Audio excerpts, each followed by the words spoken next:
कौन है वो तेरे मेरे नबी की जात है। हाँ, वरना हकीकत तो ये थी तेरे आगे यूं है तबे लचे फुसहा अरब के बड़े बड़े कोई यूं के मुंह में समा नहीं बल्कि जिस्म में जान। अगर वो बोलने पे आ जाएं तो बड़े बड़े अच्छे गूंगे नजर आते हैं। हाँ, उनकी फसाहत और बलागत के आगे किसी की ज़बान नहीं चलती थी, लेकिन कर्म करने पे आए अल्लाह अकबर। अरब की गर्मी है, शिद्दत की दोपहरी है, तपती हुई धूप है, जमीन आग उगल रही है। अचानक एक खातून आई, इशारा किया, हुजूर साए से उठे, जाके उस खातून के पास खड़े हो गए। अल्लाह अकबर। थोड़ी देर लगी, बहुत देर तक वो खातून बात करती रही। सहाबा इशारे कर रहे हैं, आका आ जाइए, सरगर्मी तेज की है, आ जाइए। हुजूर नहीं हटे अपनी जगह से जब तक वो औरत खुद नहीं चली गई। हजरत उमर करीब आए, कहते हैं या रसूल अल्लाह, किससे बात कर रहे थे? जानते हैं ये पागल औरत है, इसे कोई मुंह नहीं लगाता है। आका, इससे आपने इतनी देर बात क्यों की है? आका, ये तो दीवानी है, मेरे नबी के जुमले सुनना। आका ने कहा था, उमर, जिससे कोई बात नहीं करता उससे बात करने के लिए मोहम्मद दुनिया में आया। सुभान अल्लाह, सुभान अल्लाह। आज तू कहता तेरे आगे कोई नहीं टिकता। मेरे हुजूर ने कहा था, जिसे कोई मुंह से नहीं लगाता उसे मुंह लगाने के लिए मैं आया।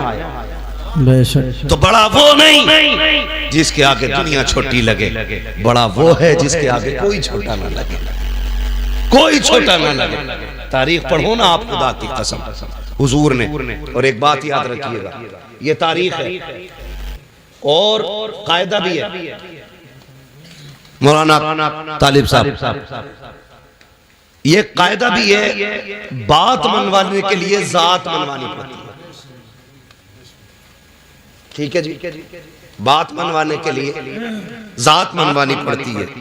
बंदा खुद चोरी करे और कहे चोरी ना करो, तो लोग कहते हैं ये मुंह और मसूर की दाल। कोई गरीबों की जमीन पे कब्जा करे, उसे बेच बाच के हज करने जाए तो लोग मुंह पे कह देते सो चूहे खा के बिल्ली हज को चली, कह देते ना मुंह पे। तो पता क्या चला कि पहले जात मनवाओ फिर बात मनवाओ, यानी बात का वजन जात से बनता है। लेकिन खुदा की कसम कुर्बान जाऊं अपने नबी पर, जात कैसी भी हो उनकी बात करने लग जाए तो इज्जत वाली हो जाती है। हर बात को वजनी बनाने के लिए जात अच्छा होना जरूरी है, लेकिन जात को अच्छा करने के लिए उनकी बात करना जरूरी है। हाँ, हुजूर की बातें करो तो कसम खुदा की कितने भी निकम्मे हो दुनिया तुम्हें इज्जत देने लगेगी। ये मेरे हुजूर की जात की बरकत है, उनके जिक्र की बरकत है। वरना कैरेक्टर के लिए, जिंदगी के लिए, अखलाक के लिए हुजूर ने पूरा ज़ाब्ता दिया। 40 साल तक अपनी जात मनवाई। कितने साल तक? जोर से 40 साल तक जात मनवाई और 40 साल के बाद ऐलान नबुव्वत फरमाया। इसी जगह पे कुछ लोग हमारे सुन्नी भाइयों को बहकाते हैं, कहते हैं उन्हें नबुव्वत 40 साल के बाद मिली थी। माज़अल्लाह। इन गधों से ये कह दो मेरे नबी ने फरमाया कुन्तु नबिय्युम व आदमु बैनल माइ वत्तीन। तुम 40 साल की बात करते हो, वो तो ये कहते हैं मेरे नबी ने फरमाया मैं उस वक्त भी नबी था जब आदम की मिट्टी तैयार की जा रही थी। उस वक्त भी नबी था जब आदम की मिट्टी तैयार हो रही थी, यानी आदम मिट्टी और पानी के बीच में जब पुतला बनाया जा रहा था, मैं तब भी नबी था। सुभान अल्लाह। है बेवकूफ बनाते हैं, ये रोने वाली बात नहीं है। मुझे नहीं मालूम कौन किस अकीदे से बैठा है, लेकिन दिल दुखता है यार। सारी उम्मतें अपने नबी की तारीफ करने पे लगी है, एक हम हैं कि मीटर लिए घूम रहे हैं। हुजूर को ये आता, ये नहीं आता, ये आता, ये नहीं आता। शर्म आनी चाहिए। रब ने क्या कहा कुरान में? फरमाया वअल्लमका मा लम तकुन तालम, महबूब जो तुझे नहीं आता था वो हमने सिखा दिया। अब कमी क्या रह गई? इसी पे मोहर हज़रत ने लगाई और ये कहा और कोई गैर क्या तुमसे निगाह हो भला, जब ना खुदा ही छुपा तुम पे करोड़ों। सुभान अल्लाह, सुभान अल्लाह। हैं आग लगे ऐसे लोगों को जो उम्मत को इस फितने में डाल रहे। हुजूर को ये आता था, ये नहीं आता था। हुजूर इसकी शफाअत करेंगे, उसकी नहीं करेंगे। हाँ, यहां तक लिख दिया बदमाशों ने कि माज़अल्लाह नबी अपनी बेटी भी नहीं बचा सकते। माज़अल्लाह माज़अल्लाह। गैरत नहीं आती? जाओ किसी ईसाई से जाके कहो कि तुम्हारे ईसा मुर्दे को जिंदा नहीं कर सकते, तुम जिंदा बच के नहीं आ सकते हो। हाँ, जाओ जाके किसी भी ईसाई से कहना कि तुम्हारे नबी में ये नहीं था वो नहीं था, टुकड़े करके भेजेगा। और तू हमारी मस्जिद में बैठ के हमारे सामने कहे माज़अल्लाह नबी को ये नहीं आता था वो नहीं आता था, और हमारी कौम इस जमात में रिश्ते करे, उनकी बेटियां ले, उनको बेटियां दे। गैरत आनी चाहिए। याद रखिएगा, डॉक्टर इकबाल ने जिम्मेदारी के साथ एक बात कहती थी और कहा था कि मोहम्मद से वफा तूने तो हम तेरे। वाह सुभान अल्लाह। कि मोहम्मद से वफा तूने तो हम तेरे हैं, ये जहां चीज है क्या लो हो कलम तेरे। सुभान अल्लाह। बेशक अभी आप ये शेर सुना और तुम पर मेरे आका की इनायत न सही। नजदियों कलमा पढ़ाने का भी एहसान गया है। हुजूर आए, कसम खुदा की औकात कुछ नहीं थी, हमारी औकात कुछ नहीं थी अगर हुजूर ना होते, कुछ भी नहीं थी।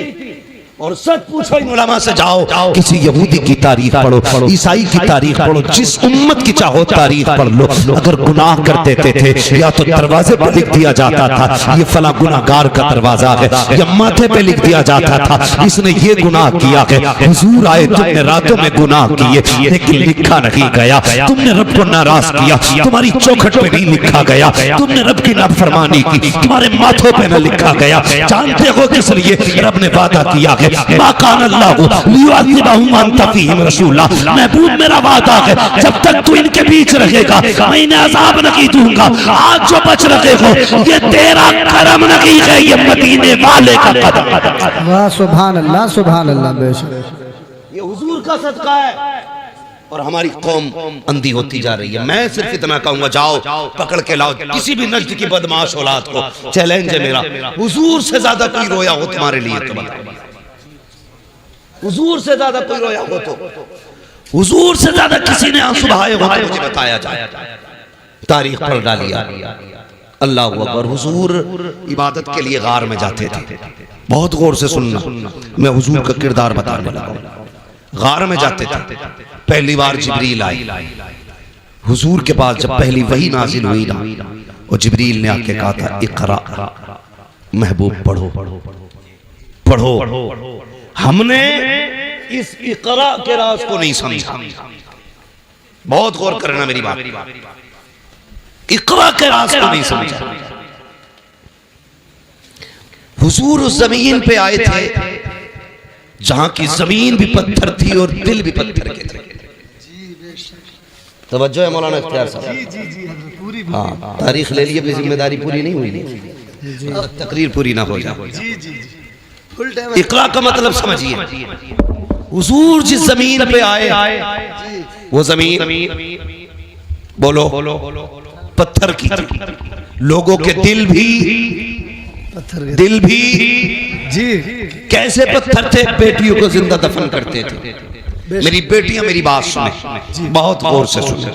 आज एक फितना बड़ी तेजी से चल रहा है, इर्तिदाद का फितना।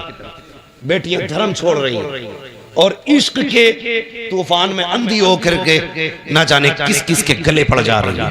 फिर कुछ दिन के बाद रोडों पे पड़ी मिलती है, कभी बैग में मिल रही है, कभी कटिंग ट्रेन में मिल रही है, कहीं नालियों में मिल रही है, कहीं लाशें जला दी जाती हैं, कहीं मोमबत्ती में पैक कर दी जाती है। मेरी बेटी सुन तो सही, जब हुजूर नहीं आए थे तेरी औकात क्या थी? तुझे कत्ल करते टाइम बाप का हाथ नहीं कांपता था, माथे पे पसीना नहीं आता था। तुझे पैदा करने के बाद जिसके घर में पैदा होती थी वही दफन कर दिया जाता था।